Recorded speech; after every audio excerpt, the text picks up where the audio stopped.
Hello everybody and welcome to episode number 3, I believe, of the World Cup Squad series. And this time around we're going to be looking at Japan because, well, they're the next team that have qualified, and they have a pretty strong team, a lot of really well-known players. And we decided to go with the 4-1-2-1-2 formation to, I guess, fit most of their better players into this squad. So we'll start off right away. In the goalkeeper position, it's the only Japanese goalkeeper, Kawashima, who isn't too good and isn't too bad, but he is the only Japanese goalkeeper, so if you plan on making the squad, he has to be in it, and he does actually play for Japan in real life. So this is really their best option. And we go into the left back for this squad, and that is going to be Nagatomo, who plays for Inter and is one of the few gold players that they actually have on the squad, but he's actually pretty good. He is right-footed and plays the left back position, which is pretty interesting. I don't really know many left backs that are right-footed.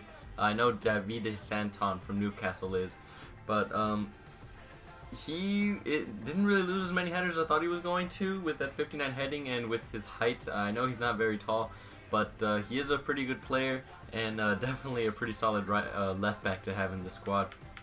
And we'll go into this right back, and we're actually going to be using Uchida from Schalke, who is pretty fast, 81 pace, not too bad for a silver. Did the job mostly, and he's probably the best right back that they've got.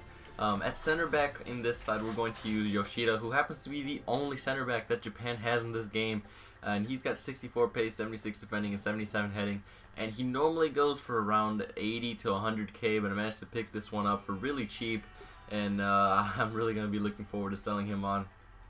But because he's the only center back in this squad, we had to use a right back in the center back position. I decided to use Sakai, and the reason I used him is simply because he is the tallest right back available, and really he wasn't too bad. 73 pace at the central position is pretty good, and he did manage to score a goal for me in this game. Yoshida, I don't think, managed to score, but the back line is semi-pacey. The center backs are pretty slow, and because he's only going to be rocking 7 chem, you tend to get caught out at the back a lot. And Kawashima is a decent goalkeeper, but you really have a tough time defending with this squad in particular. In the center defensive mid for Japan, we have Hasebe, who I think is the captain in real life, and he's a pretty good overall player. Plays for VfL Wolfsburg in the Bundesliga, and I didn't really have many complaints with him. He was just kind of expensive, 8,500, and I didn't really think that there was anything really special about him, but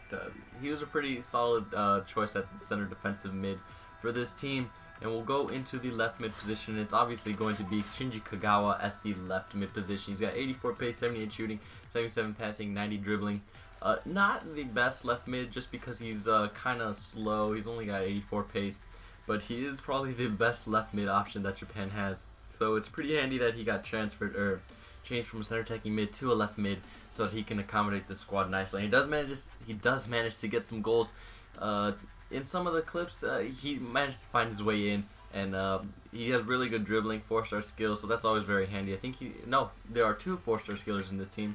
We'll actually move on, and the right mid is actually going to be Ryo Miyaichi. 2 4-star skillers on the side, very, very handy. Ryo Miyaichi, all he has is his pace, 94 pace. Every other stat is pretty dire, except for his dribbling. It's pretty decent at 78, but I couldn't score with him. I'd be like one-on-one with the keeper and try to aim it at a post, and he did it right at the keeper.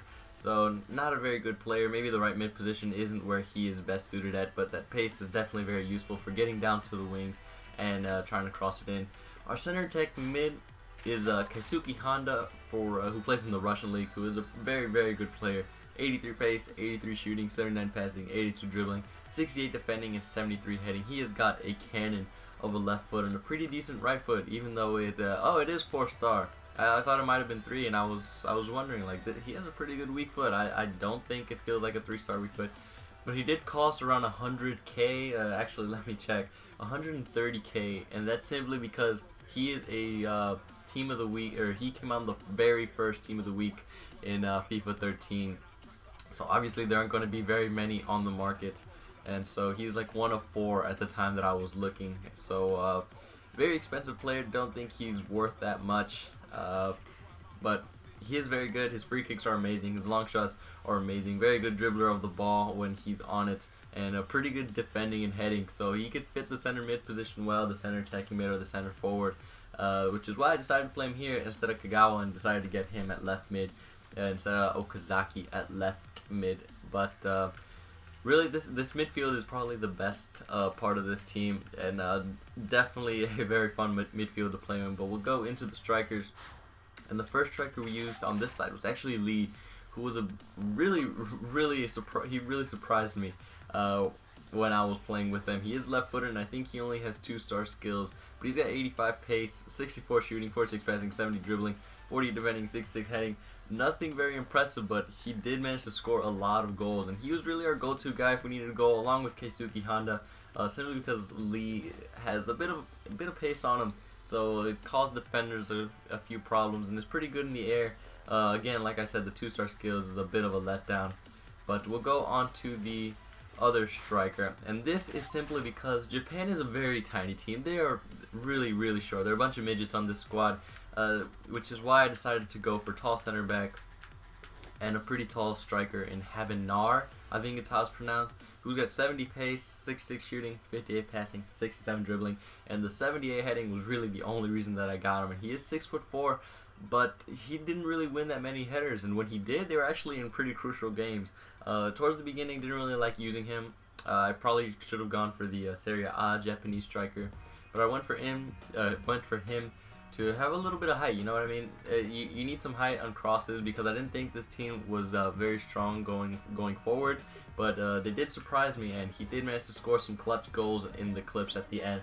But this is how I think the best Japanese team would end up looking. I got three of the gold players, 3 of the 4 gold players. There is Okazaki that plays left mid, but I decided to put Kagawa there. So it's a pretty okay team. It's not very strong. You definitely have to play defensive so that your center backs and your entire defensive line don't get caught out of position. But it was pretty fun to play with, pretty interesting. You don't really see many of these squads out there, so if you want to give it a shot, I do recommend that you try it out, because it is pretty fun and it's pretty interesting to use. And that's going to be the end of the video, guys. I hope you guys enjoy the clips at the end. Feel free to subscribe and like the video if you happen to enjoy it. But other than that, I will see you guys next time.